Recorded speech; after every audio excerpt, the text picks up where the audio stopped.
you're an athlete and you are thinking about getting a coach, you need to understand what you're doing, okay?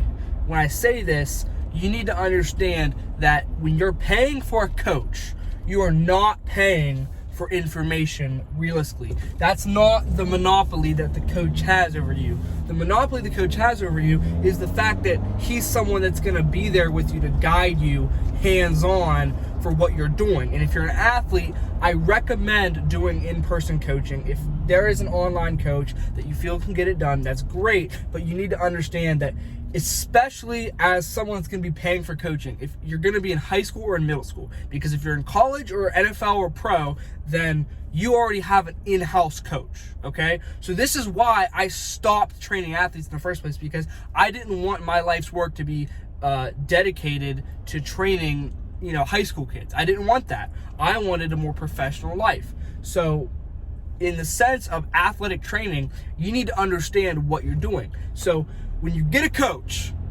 you got to understand, I'm here for this coach purely for the personal interaction. Because that coach, even if he is certified, that information can be found online. And let me explain to you the different phases or areas of coaching or athletic performance in terms of to your sport and where you can find them, okay? So the first is going to be obviously what you think of when you think strength and conditioning, the actual training portion. So the training portion, let's use football for example. Most Division I sports put their entire PDF training program, flexibility, mobility, even nutrition protocols online on PDFs, okay? So if you search up D1 football strength and conditioning program, you'll find like a 50-page PDF to probably 200 different teams. Not even just D1, there's Dallas Cowboys, there's Houston Texans, NFL teams put their training protocols out there, okay? This is why it's bullshit for most of these kids to be getting a coach, because NFL and Division I programs are out there for free. Now, you could say, oh, I don't know how to read that. Have you even looked? No. If you get the program, and most of them have instruction, because most of the players don't know what the hell that is either. So you gotta understand, you're in the same boat as most of the people the programs are designed for. If it's called for college, they're assuming that 18, 19-year-old kids are gonna be reading this, correct? Yes. So you look up D1 strength and conditioning program, NFL strength and conditioning program, and you're going to have your mobility and you're going to have your strength and conditioning. And as long as you can read that, look through it, understand what they're asking of you for an entire basically off season and in season, what they're doing, figure out what muscles they want you to train, how often to train them. They even have the conditioning on there. They have the running. They have skill work. Boom, there's strength and conditioning and conditioning. You got strength and conditioning done. Boom, you have your weight room work, you have your conditioning work, you have your mobility work, and you have mostly your nutrition work. They'll have a brief section in nutrition in those PDFs, okay? So, boom, that's done, okay? Next, you're gonna have any type of weight room. So you have your program, boom, now you need a place to do the program as an athlete in high school or middle school. You need a facility, okay? Now, most places that are facilities / coaching are gonna charge an average of I'll say $200, $250, $300 for you to be a member monthly. And that's in West Virginia is what I'm used to. Anywhere else it's probably more. California, I don't even want to guess. So when you looking for a facility, you got to understand how to take away the cost of that monthly expense that you're going to incur. So you have your strength conditioning program now, boom, there's most of the cost of those people's training facilities. So now, realistically, all you need, I guarantee it, is a rack with a barbell and some weights, a place to do some jumps, some resistance bands, maybe you can get away with not even using them, some dumbbells maybe, and then you just need a place to run and do the conditioning, which is a field or something like that. And when you have that, you can take the cost of thousands of dollars over the course of paying for strength conditioning, and you can turn it into a $30, $40 a month gym membership.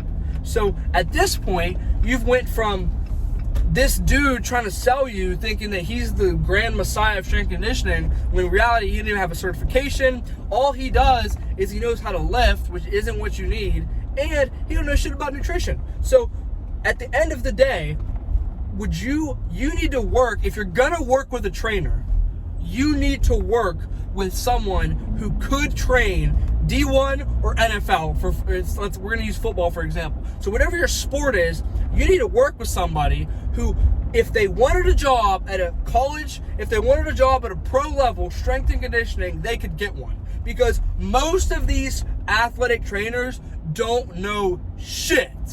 And if they do know shit, they're literally looking at exactly what I'm telling you. They're looking at strength conditioning program. They're just reading some books and shit. They have no certifications, no formal education, nothing. And you could say, oh, I don't need formal education to train. Yes, you do. If that right now at strength and conditioning, the standard of understanding athletic principles is a bachelor's in science with a CSCS. That's the minimum. Because if not, I highly, highly doubt your trainer has went through 4 years of strength and conditioning curriculum to be able to provide you with an actual program. Because if not, they're just reusing and recycling random programs they find online. And even worse, I've seen this. They use ChatGPT to ChatGPT your workouts. Okay? If your trainer uses ChatGPT to program your workouts, you're paying for some shit you could do. Okay? ChatGPT is training you, not your trainers. So before you sign up with some dickhead who has no clue what he's doing, go on ChatGPT and type in what you need. You'll probably get a better answer than what your trainers are telling you, half the time, at least from what I've seen.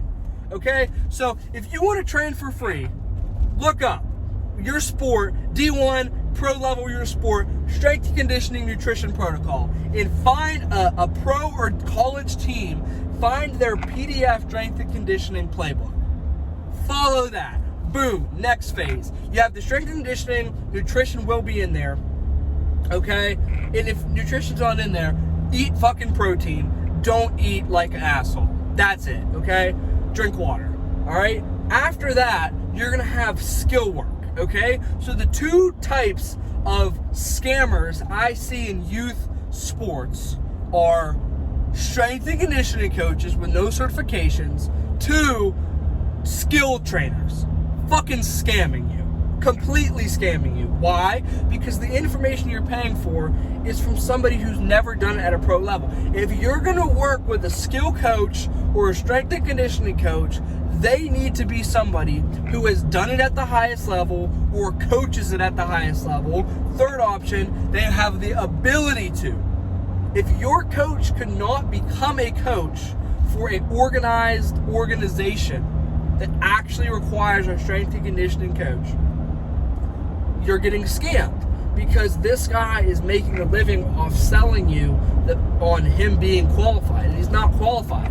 And when I say qualified, yes, you could be a qualified strength and conditioning coach without a CSCS, but if you don't have a CSCS, you can't get a job at any D1 strength and conditioning. So why is the minimum of D1 strength and conditioning CSCS? Because it is a barrier for entry that guarantees you have some level of strength and conditioning knowledge.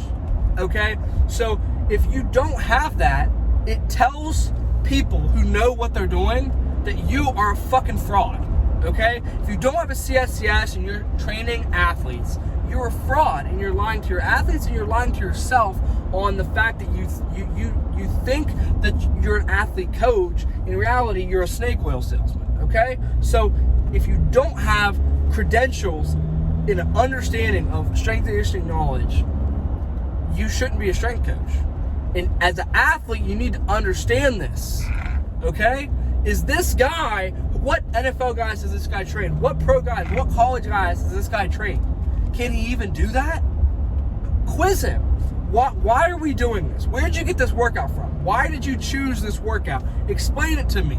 How is this directly linked with me being better? Most times they can't even answer that shit. Oh, you get bigger. You get bigger, you're stronger. They got no clue, okay? So be studious in your training. Be studious in how you're picking your coach. And if you do pick a coach that's going to train you and you're not going to do it the free way, which I'm telling you, make sure you're doing it for the right reasons, which is, hey, I understand that a good majority of the stuff I need can be found online, but this guy has even more experience and knowledge than I could possibly find on the internet, and he's done it. So he's going to have key details that aren't going to be found on the internet because he's done it at such a high level. There's going to be so much information that he has that's going to help me. Number two, if you got some guy that trains fucking LeBron, dude, train with him. Train with him. If he trains NFL guys, you're going to get an opportunity to be around those NFL guys, okay? So if your trainer trains other NFL or high-level athletes, work with him, pay the fee to get around that high-level talent, because that's going to be some serious knowledge, not just from strength and conditioning, but that's going to be where you get that technical shit, okay? So moving on to technical shit, like, we're using football for an example. So we're going to talk about if you're a wide receiver, you need to know how to run routes. If you're a quarterback, you need to learn how to throw, okay? Super technical stuff. I can see how you would get a skills coach, okay? But let me ask you this. If you need a skill coach, the skill needs to be your bottleneck.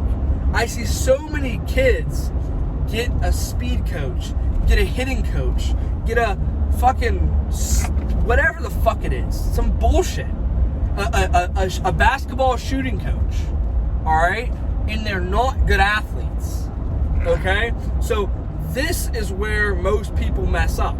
Something like basketball, you can get away with being skinny because it's a technical sport, but in most sports, you need to be a good athlete before you worry about the technical shit. Football is a great one because you can kind of hide if you're really athletic in football. Like, I see so many kids getting these route coaches and doing all this 7-on-7, just bullshit, right? And they're not good athletes. So for me, before I even would take 5 minutes to worry about my 3-step, whatever the fuck it is, route running, all that shit, I would make sure that I'm strong, fast, low body fat, I eat right, and I am pretty muscular, okay? If you're a fat slob and you're not athletic, you can't jump, you can't run, you're not strong, what are you doing worrying about your skills? You don't have the prerequisite to qualify to work on skills. Okay? If you work on skills, it means that's the bottleneck towards your success. Most times, you're just not big enough, strong enough, or fast enough, and that's fact. So you can't jump high enough. You're just a slow piece of shit. Okay? If your bottleneck is your dribbling, if your bottleneck is your shot, if your bottleneck is your route running, work on it. But until that is the reason you're not being better, there's no reason to put all kinds of effort towards something that's not even the thing holding you back, right? If you can get better doing one thing and it's the main thing that you need to do that'll by proxy increase the skill, do it, right?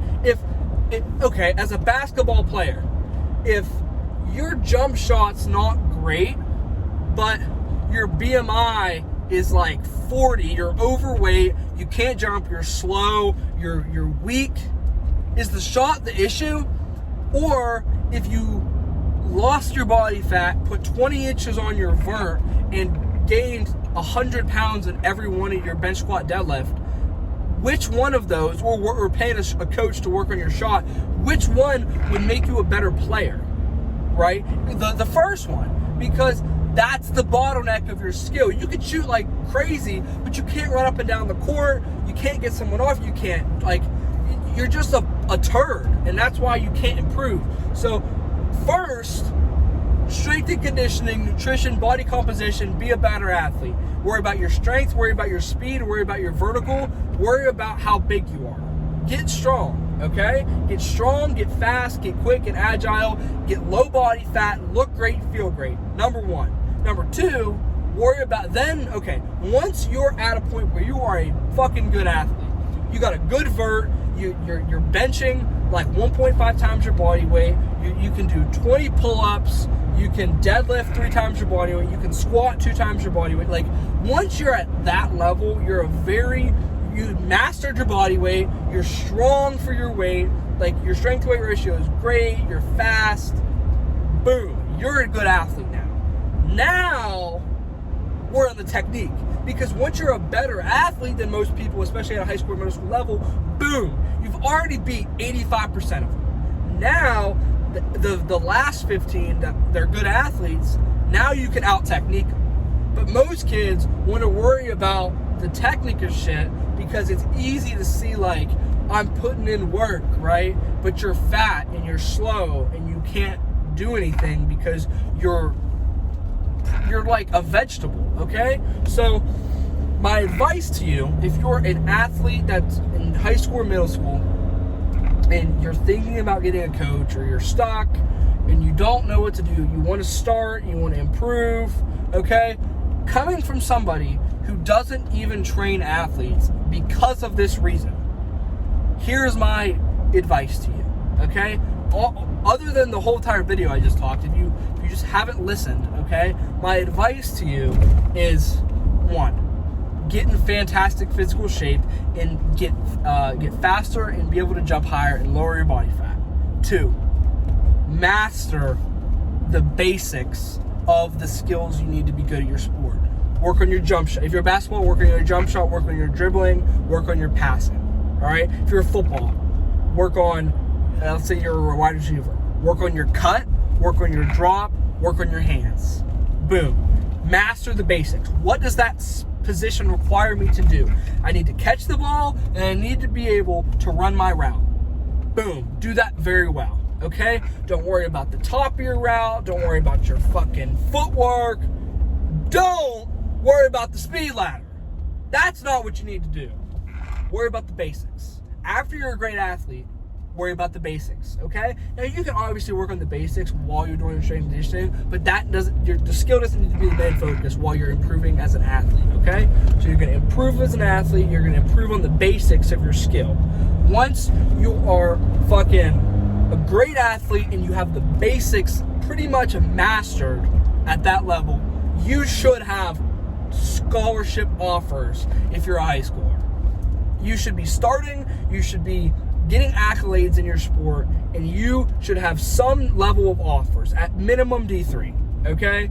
If not, you're not big enough, strong enough, or fast enough, or your tape shows that you're just not good, okay? That's the real shit. If you're not starting, or you're not getting offers, you're not good enough, you're not a good enough athlete, which means you're not good enough. You're just not good enough. It is not the fucking coaches, it's not the other players on the team, it's not. It's you. You're the problem, and you're not good enough, and you suck. That's the real shit, okay? If you're not where you want to be, you need to go back to steps 1 and 2. Better athlete, better at the basics. Step 3, boom. Now you're good. So now compete. Now go out there and use your skills. Compete with other people. Work on your skills. Now figure out, okay, I'm strong enough, I'm fast enough, the basics are down. Boom, I'm using my basics in competition. Where's my bottleneck now? Okay, well, I can run my routes well, my hands are great, but when I'm getting off the line with this kid, I always get jammed off the line. Or if I'm aligned in my first step, right, my hands aren't good enough. Now, you know for a fact where you're sucking is the technique. So now you have a base, you even have a base of the technique, but your bottleneck is the technique. So now you can say, and look at your film and look at whatever it is, my technique is wise. So now, and only now, should I go get a skill coach. But I mean, this is the basis of where most people fuck up. Before you get any type of coach, you need to be a decent athlete. You need to be decent in the skill aspect. And if you have no clue where to start, go online, search up what you need to get better at. Do I need to be a better athlete? Do I need my strength and conditioning up? Is my skills bad? What are the basics of my skills? This stuff's all free online, okay? So go look that up. Look at NFL guys. Watch them run routes. Like, do the homework, man.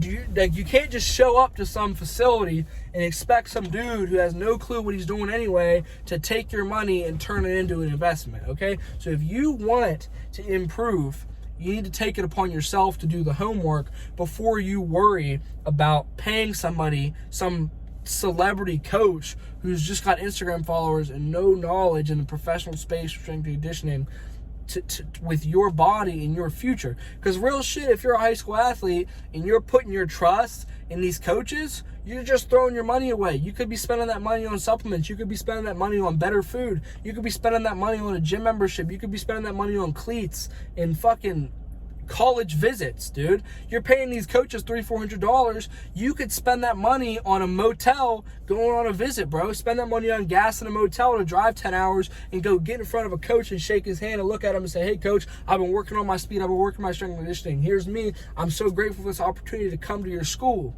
Right? What's a better use of your money? Some dickhead with a couple 100,000 followers, or getting in front of college coaches, getting in front of people who give you the opportunity to get education and change your life. Like, as a high school athlete, you're getting scammed most of the time, and these people take advantage of your youth and they scam you. I've been a victim to it, and that's why I'm advocating for you as a high school athlete, and that's why I stopped training athletes, because I'm not going to be that guy who takes advantage of high school athletes. I refuse to associate myself with the people who are unqualified, okay? So if you're somebody who desperately needs help, you need to self-analyze what is your bottleneck. Why are you not improving? Because I guarantee you, it's not the coaches. It's not the fact that it's nothing. If you were LeBron, you'd be playing. Real shit. So stop acting like it's anything but you that's the problem. And if it truly is, no, it's not. There's no reason. If you were LeBron, you'd be playing. Okay? If you were LeBron James, you'd be playing on basketball. If you were fucking Saquon Barkley, you'd be playing for your high school. No ifs, ands, and buts about it. The coaches don't have favorites. The coaches want to win. You need to be a winner, and you need to stop being a loser and thinking it's anybody but your fault. So my advice to you is just get better, be accountable, and work on yourself until you don't know what the problem is, but you understand the bottleneck is this issue, but I don't even know how to fix it. I need a coach, okay? And before then, don't spend money with scammers who literally are glorified babysitters, okay? Because most of these coaches are just babysitters for parents, all right? And don't pay some guy to babysit you, all right? Because most times they don't know what they're doing either. So if you're gonna train with a coach, make sure he knows what he's talking about. He needs to have a CSCS. If your coach is gonna train you in strength and conditioning, he needs to have a CSCS, certified strength and conditioning coach by the NCSA. If he doesn't have that, he's a fraud. Promise you. Okay? Have a good one and go get better.